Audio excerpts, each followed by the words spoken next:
My parents publicly excluded me and my kids while hosting everyone else, calling us too chaotic until I quietly returned every gift, completely froze the money pipeline, and let their golden child's lies collapse on their own. I, 34 male, work as a facilities manager for a large hospital system here in Denver. I've been there for 9 years, make about $87,000 a year, which is decent money, but nothing spectacular. I've got 2 kids, Emma, who's 9, and Jake, who's 7, from my marriage that ended 3 years ago. My ex-wife Sarah moved to Portland with her new boyfriend, but the kids live with me most of the time. She sends money when she remembers to, which isn't very often. The divorce was actually pretty civil. We just grew apart over time. No big drama or cheating or anything like that. Sarah's a good mom when she's around, just not the most reliable person in the world. The kids have adjusted to the situation pretty well by now. My family, though, that's where things get complicated. My parents, Linda and Robert, live about 20 minutes away in this middle-class neighborhood where they've been for the past 15 years. Dad's been retired from the post office for 3 years now, and Mom works part-time as a receptionist at a dental office. They're not struggling financially, but they're definitely not wealthy either. Then there's my sister Jessica. She's 29 and has always been what you'd call the golden child of the family. Mom and Dad think she walks on water and can do absolutely no wrong. According to them, she's some hotshot marketing director living in Austin, Texas, making 6 figures and living this glamorous lifestyle. The reality, as you'll discover, is quite different. Now here's where my best friend, Tommy, comes into the picture. Tommy's been my closest friend since we met in college 15 years ago.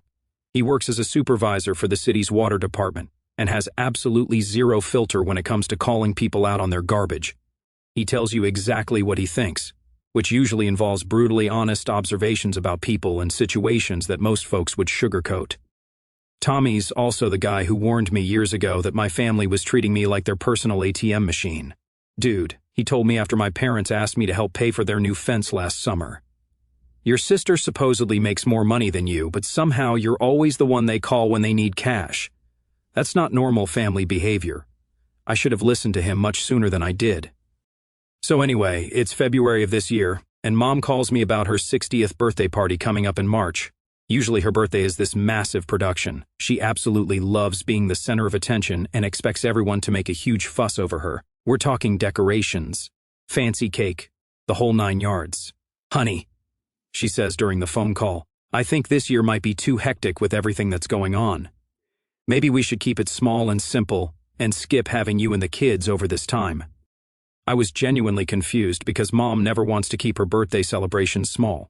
This is the same woman who posts countdown timers on Facebook starting 2 weeks before her birthday every single year. Okay, Mom, whatever you think is best, I said, not wanting to argue about it. She seemed really relieved when I agreed and hung up the phone pretty quickly. The kids had already picked out presents for her. Emma had made this beautiful photo album with pictures of our family. And Jake had used his allowance money to buy her some fancy hand cream from the department store. When I told them we weren't going to Grandma's party this year, they were disappointed but didn't make a huge scene about it. Looking back now, I should have known something fishy was going on. But at the time, I figured maybe she was stressed about Dad's health issues or worried about money or something normal like that. Tommy came over that weekend to help me fix my garbage disposal that had been acting up. And I mentioned the birthday situation to him while we were working. That's really weird, he said, lying on his back under my kitchen sink. Your mom has never missed a chance to make you drive over there with expensive presents so she can show off to the neighbors. Maybe she's mellowing out in her old age, I suggested. Tommy made this snorting sound from under the sink.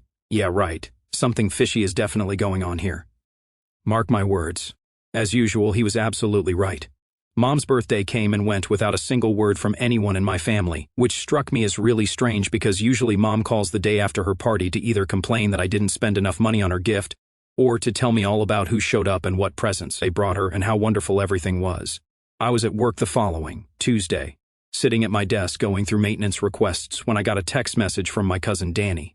He lives down in Colorado Springs, but we stay in touch through social media and text messages. Hey man, wasn't your mom's birthday party this past weekend? Looked like she had quite the celebration. I had absolutely no idea what he was talking about until he sent me a direct link to Mom's Facebook page. There was a video from her birthday party, and let me tell you, it was definitely a party. I'm talking about 20+ people crammed around their dining room table and spilling into the living room. Mom was sitting at the head of the table wearing her fancy blue dress that she only brings out for special occasions, blowing out candles on what looked like an expensive custom cake from that bakery she always talks about. My sister Jessica was right there front and center wearing this designer-looking black dress that I'd never seen before. Her ex-boyfriend Tyler was sitting right next to her, which was absolutely bizarre because Mom used to constantly complain about that guy. She called him a loser and a deadbeat when they were dating 2 years ago. Their baby was in a high chair taking up prime real estate at the table, but the really crazy part was seeing all the other people who were there. The neighbor kids were at the party. The same teenagers that my dad had banned from playing on our street last summer because their music was too loud. Mrs. Patterson from down the block was there laughing and eating cake, even though Mom calls her that nosy woman every other week when she complains about the neighborhood. Even Sandra, my mom's coworker from the dental office, was there having a great time. This is the same Sandra that Mom is always complaining about, saying she doesn't know how to do her job properly and makes everyone else's work harder. Literally, everyone was there, everyone except me and my children. I sat in my office cubicle watching this video of my entire extended family celebrating without us, and I felt this cold, angry feeling building up in my chest. The flower arrangement that I had sent over that morning, because I always send flowers, even when I can't attend family events, was sitting on the side table in the background. I could see that the card was still stuck in it, completely unopened. Tommy called me during my lunch break and could immediately tell from my voice that something was seriously wrong. What happened? You sound like someone just told you terrible news. I explained the whole situation with the Facebook video and how I'd been deliberately excluded from this huge family celebration. There was a really long pause on the other end of the phone. Are you kidding me right now? He said. They specifically told you not to come and then threw this massive party without you. That's exactly what happened. That's completely messed up behavior. Who does something like that to their own son and grandchildren? I didn't have a good answer for that question. I just kept thinking about those expensive gifts sitting wrapped up in my bedroom closet at home and how excited Emma and Jake had been about giving them to their grandmother. When I got home from work that evening, Emma asked if we could call Grandma to see how her birthday celebration went. I told her that Grandma was probably busy cleaning up and maybe we'd call her later in the week. I wasn't really sure what I was going to do about the situation, but I knew for certain that I was completely done being treated like their backup plan. I spent that entire evening thinking about the birthday party situation and getting angrier and angrier. The more I thought about it, the more furious I became. These people had deliberately and specifically excluded me and my children from a major family event, then had the nerve to post it all over social media for everyone to see. Tommy came over around 8 that night and could immediately tell that I was really upset about something. "You look like you're planning someone's demise," he said, settling into my living room chair. "I might be." I showed him the Facebook video again on my laptop and watched his facial expression get progressively more disgusted as he watched the whole thing. "This is some seriously messed up passive-aggressive nonsense," he said when it finished. "What are you planning to do about it?" That's when I got my idea. I went to my bedroom and gathered up all the birthday presents that we'd bought for the party. The fancy jewelry box that Emma had picked out after spending an hour in the store, the expensive perfume that Mom had mentioned wanting, a cashmere scarf, and some gourmet coffee that she'd been talking about for weeks, probably close to $400 worth of stuff in total. I brought everything to the living room and started methodically unwrapping each item while Tommy watched with growing amusement. "What exactly are you doing here?" "I'm returning every single one of these things," I said, laying everything out on the coffee table in neat rows. "If we weren't good enough to be invited to the party, then our presents aren't good enough for her either." Tommy started grinning. "Oh man, this is going to be really good." I took a clear photograph of all the unwrapped gifts spread out across my coffee table and sent it to our family group chat with a simple message. "Since we weren't invited to the party, I'll be returning all of these tomorrow morning." My phone immediately started buzzing with incoming calls and text messages. I ignored every single one of them. "You're not going to answer any of those?" Tommy asked. "Nope. Let them wonder what I'm thinking." About an hour later, someone started pounding really hard on my front door. I looked through the peephole and saw my dad's pickup truck sitting in my driveway. "Showtime," Tommy said, clearly enjoying the drama. I opened the door, and Dad immediately pushed past me into the house, his face bright red with anger. "What in the world is wrong with you?" he shouted, posting that ridiculous picture in the family chat like some kind of rebellious teenager.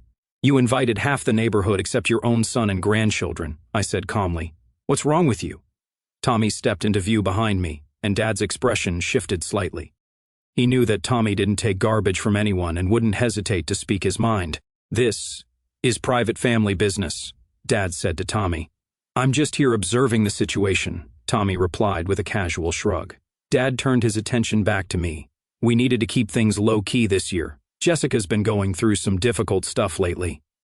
"What kind of difficult stuff requires excluding your grandchildren, but including Tyler and all the neighbor kids?" Dad didn't have any kind of reasonable answer for that question. He just stood there glaring at the unwrapped presents on my coffee table like they had personally insulted him. "You're embarrassing the entire family with this childish behavior," he finally said. "I'm embarrassing the family." I actually laughed out loud. "You people are absolutely unbelievable." He turned around and stormed out of my house without another word. After he left, Tommy just shook his head slowly. "Your family has more problems than I thought they did, and that's really saying something." The next morning, I spent several hours driving around to different stores and returning everything. I got about $350 back in cash, which I deposited directly into the kids' college savings accounts. But I definitely wasn't finished with them yet. Not by a long shot. After the birthday party disaster, I didn't hear anything from my family for about 2 solid weeks, which was actually pretty nice and peaceful. No guilt trips, no requests for money, no manufactured drama. The kids asked about Grandma and Grandpa a few times, but seemed to accept my explanation that they're dealing with some family stuff right now. Then I started noticing some really strange things on Mom's Facebook page. She was posting all these photos of her and Jessica looking super close and happy together. Pictures of them having coffee on the front porch, cooking dinner together in the kitchen, watching movies on the couch. The captions were all about how blessed she felt to have her successful daughter home for an extended visit.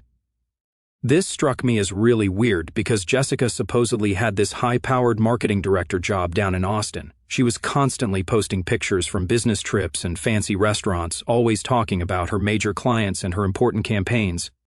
According to Mom and Dad's constant bragging, she was making something like $80,000 a year and living in this trendy downtown apartment.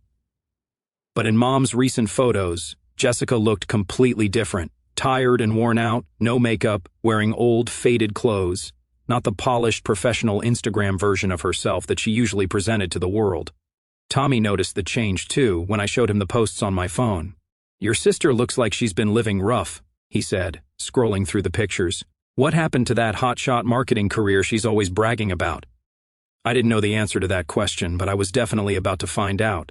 My Aunt Carol called me the following weekend. She's Dad's sister and has never particularly liked my mom, so she tends to be pretty brutally honest about family situations and drama. "Did you know that Jessica's been living with your parents for over 2 months now?" she asked without any kind of preamble or small talk. "What do you mean?" "She lives in Austin. Not anymore, apparently.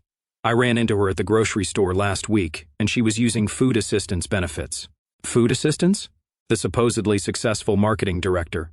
Carol went on to explain that she'd bumped into Mom at the grocery store, and Mom had accidentally let slip that Jessica had moved back home temporarily to help with some family issues. But when Carol asked Jessica directly about the situation, she got all defensive and quickly changed the subject. "Something's definitely not right here," Carol said. "And your parents are being really secretive and weird about the whole thing."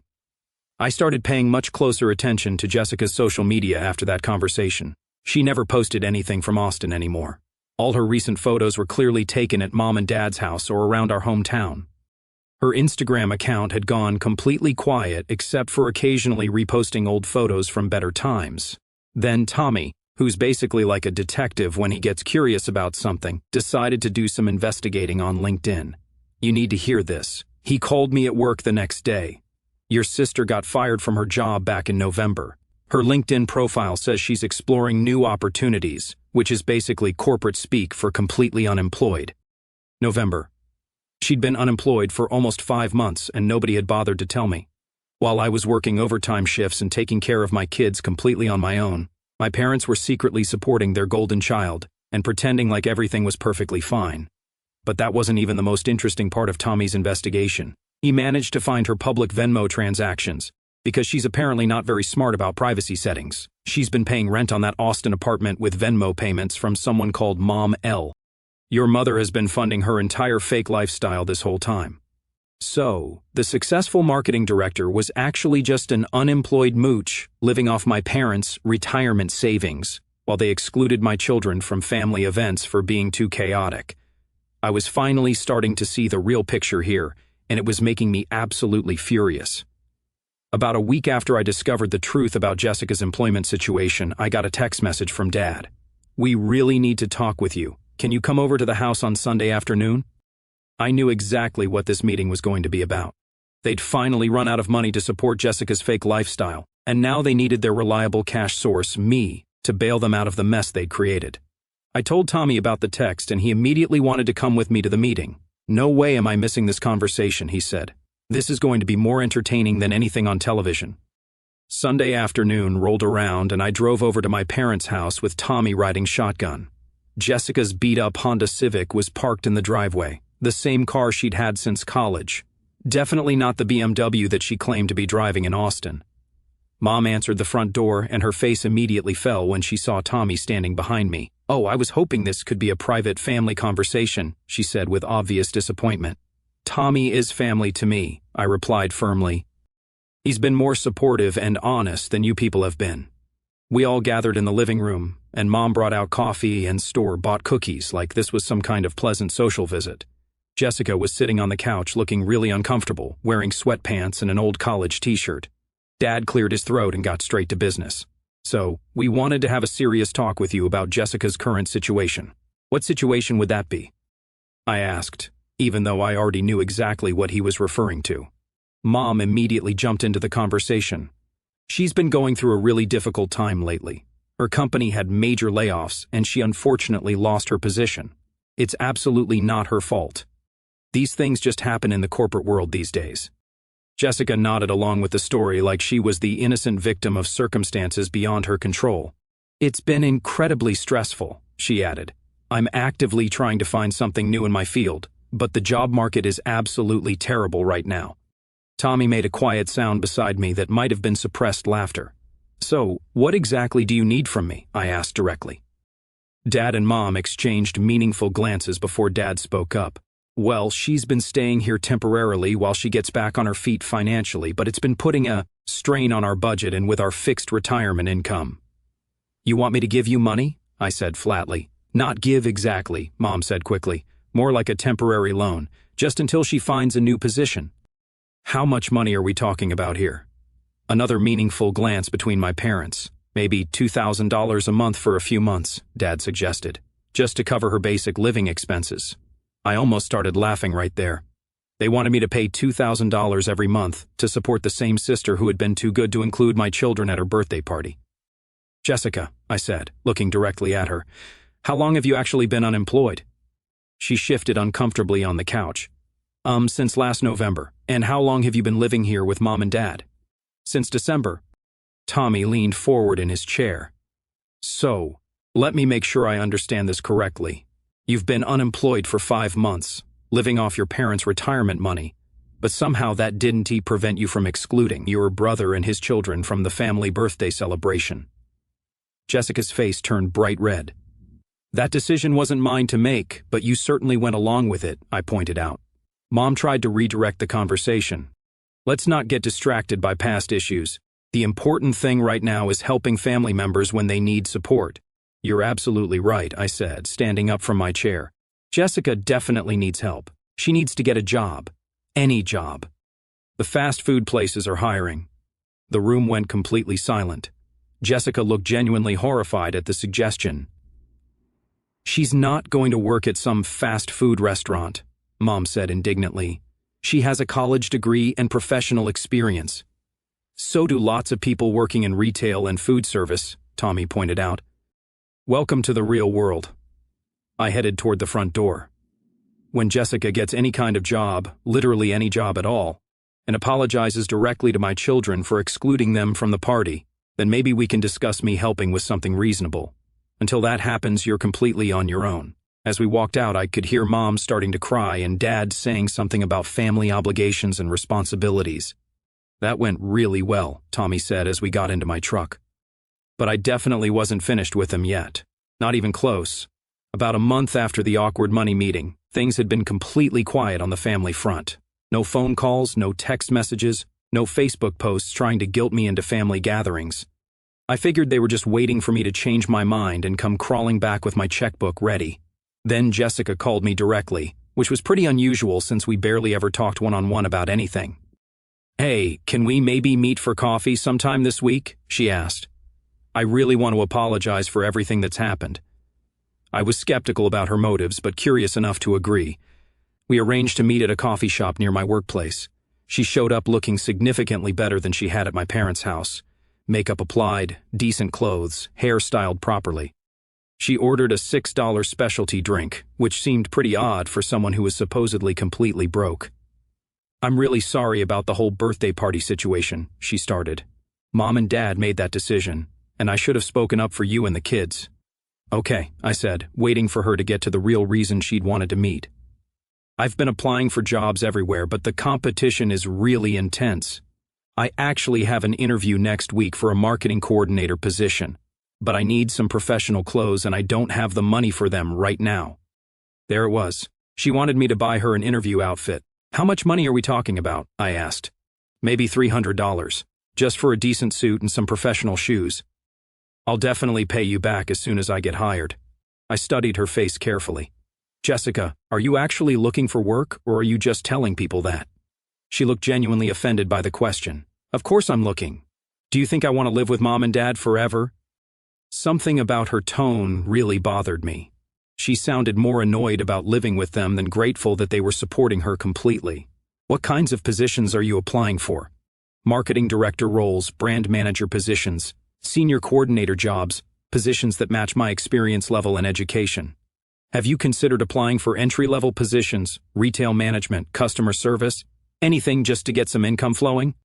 Her face scrunched up like I'd suggested she start dealing drugs. "I'm not going to work at some place like Target. I have a degree and 5 years of professional experience." "5 years of experience at one job that you got fired from," I pointed out. She immediately got defensive. "I wasn't fired. It was a company-wide layoff. Jessica, Tommy found your old supervisor on LinkedIn. You were terminated for consistently missing deadlines and showing up late to work." Her face went completely white. She obviously hadn't expected me to fact-check her version of events. "How dare you investigate me like I'm some kind of criminal, because you've been lying to everyone for months about everything." She stood up abruptly, grabbing her expensive coffee. "Fine.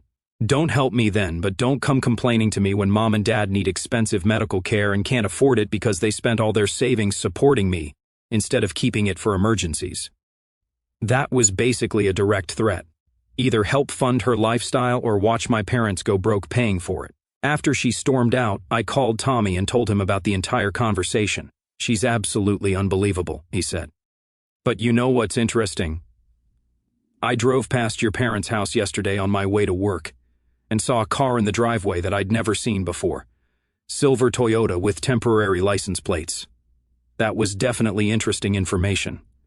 I decided to drive past their house on my way home from work that day. Sure enough, there was a brand new silver Toyota Camry sitting in the driveway. I recognized the dealership logo from the place where I bought my truck the previous year. I called the dealership and spoke to my old salesman. "Hey, this is Dave Morrison. I bought a truck from you guys last year. I was wondering if you could help me with something. My parents just bought a silver Camry from your lot and I wanted to make sure they got a fair deal on it." "Oh yeah, the Hartwell purchase.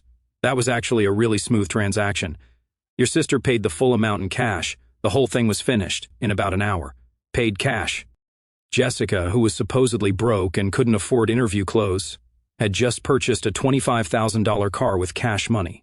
I thanked the salesman and hung up, my mind racing with questions. Where exactly did Jessica get $25,000 in cash if she'd been unemployed for 5 months? Then I remembered something important. Last year, my parents had called me asking for advice about refinancing their house to take advantage of better interest rates.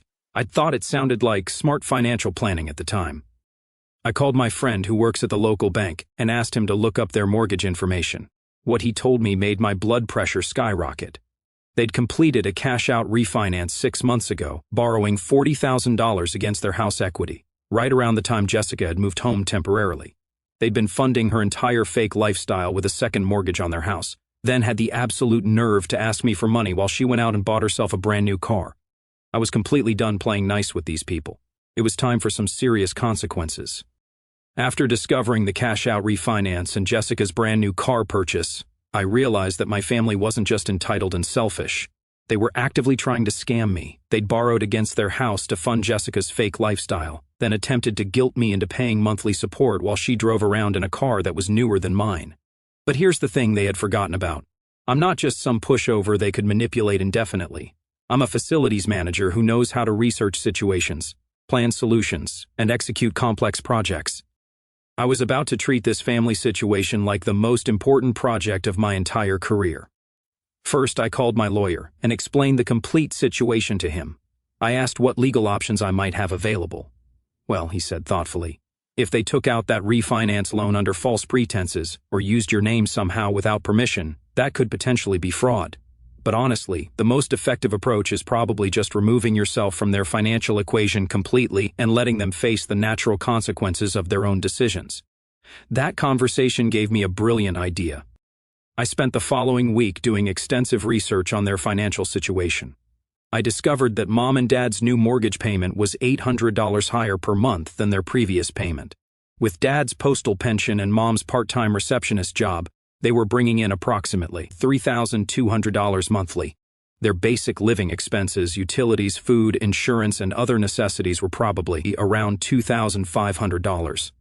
That left them with maybe $700 each month to cover the mortgage payment increase.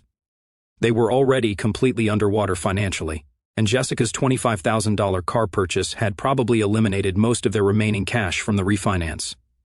I also discovered something very interesting through my cousin Danny. His wife works at the state unemployment office, and she mentioned that Jessica had never filed for unemployment benefits. If she'd actually been laid off legitimately like she claimed, she would have been eligible for substantial benefits. The fact that she'd never applied strongly suggested she'd been fired for cause. Armed with all this research, I developed my plan. Tommy came over that weekend, and I showed him all my findings and documentation. "This is absolutely beautiful," he said, looking through all my research notes. "You're going to completely destroy them."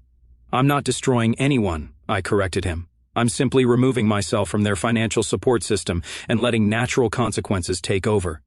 The first step was straightforward. I blocked all their phone numbers and social media accounts.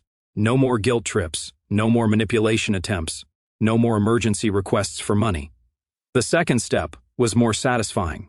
I called my Aunt Carol and several other family members and very calmly explained the real situation. I told them about Jessica's fake job in Austin, the cash-out refinance, her new car purchase, and the birthday party exclusion. I didn't ask them to take sides or get involved. I just made sure they had accurate information instead of Mom and Dad's victim narrative. The third step was the nuclear option. I remembered that 3 years ago I'd co-signed for a home equity line of credit for my parents. They'd claimed it was strictly for emergency home repairs and promised they'd only use it if absolutely necessary. I'd completely forgotten about it until I was organizing my old financial paperwork. I called the bank and discovered they'd been making regular draws against the credit line for the past 6 months. Nothing enormous. Just $500 here and $300 there. Probably funding Jessica's lifestyle expenses beyond what the refinance money could cover. Here's the beautiful part. As the CO signer, I had the legal right to freeze the account or demand immediate repayment of the full balance. I froze the entire account. Within 1 week, my phone started buzzing constantly with calls from numbers I didn't recognize. They were obviously trying to get around my blocking by calling from Jessica's phone, Mom's work phone, and even asking neighbors to call me. I didn't answer any of them. 2 weeks later, I received a handwritten letter in my mailbox. It was from Mom, and it was honestly the most pathetic thing I'd ever read in my life. "Dear David," it began, "we know you're angry with us, and we completely understand why. We made some serious mistakes and we're truly sorry. Jessica has been struggling much more than we let on, and we were trying to protect her privacy and dignity. We should have been completely honest with you from the very beginning. We're in a very difficult financial situation now, and we desperately need your help. The house payment is much higher than we expected it would be, and Jessica's car payment is more than we thought it would be. We're behind on several important bills, and we're genuinely worried about losing the house. We know we don't deserve your help after how we treated you and the children, but we're truly desperate. Could you please call us so we can work something out? We're willing to do absolutely whatever it takes to make this situation right. We love you and we miss you and the grandchildren more than you can imagine. Love, Mom and Dad. P.S. Jessica wants to apologize to you personally and directly. She knows she made terrible mistakes and she's ready to take any job necessary to start paying her own way. I showed the letter to Tommy, who literally started laughing out loud when he finished reading it. "Car payment," he said. "I thought she paid cash for that thing." That's when I realized exactly what had happened. She'd probably used most of the refinance money as a down payment and financed the remaining balance. So, they were dealing with both a higher mortgage payment and a car payment they couldn't afford. I waited another full week, then sent my own letter back. "Dear Mom and Dad, I received your letter, and I appreciate that you're finally being somewhat honest about your situation. However, I think there's been a fundamental misunderstanding about our relationship moving forward. For years, you've treated me like a backup bank account while treating my children like inconveniences. You excluded us from family events, lied constantly about Jessica's situation, and then tried to manipulate me into funding her lifestyle while she purchased luxury items. You made these financial decisions without consulting me, despite expecting me to bail you out when they inevitably went wrong. You borrowed against your house to fund a lifestyle you couldn't afford, then asked me to pay monthly support for someone who was driving a car that was nicer than mine. I am not responsible for fixing problems that you created. Jessica is 29 years old with a college degree. She can get a job like every other adult in America. You're both adults who can make your own financial decisions and live with the consequences. I hope you're able to work things out somehow, but it won't involve my money. When you're ready to have an honest, respectful relationship that includes my children as full members of this family, please let me know. Until then, don't contact me. Dave. P.S. The home equity line of credit will remain frozen until the co-signer arrangement is properly dissolved. You can contact the bank to discuss refinancing it under your own names only." I never received any direct response to my letter, but Carol called me several weeks later with a very interesting update on the situation.